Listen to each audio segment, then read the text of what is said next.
For chapters 15 and 16, I watched the How Can I Change My Company Culture? It's a Q&A video by a best-selling author. And basically what he said is sometimes you can't directly change a company's culture, if that makes sense, but you can control your actions and what you do as either a leader and an employee. And, if you're empathetic and you pour into people and you're a supporting cog in an operation, that's going to have a positive effect. That gives you a better chance to move up.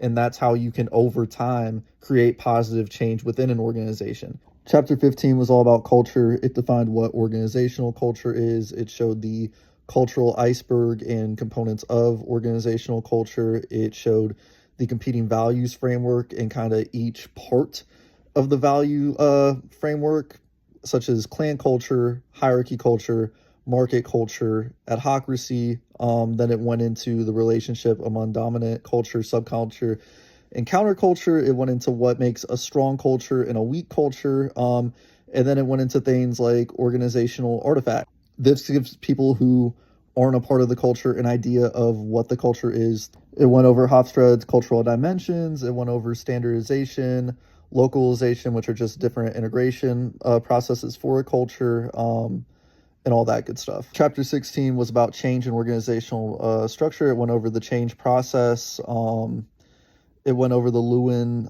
basic change model. It went over external forces for change. It went over internal forces for change. It went over why people are resistant to change. It went over psychological reactions to change. It went over Kotler's 8-step change model. It went over more reasons.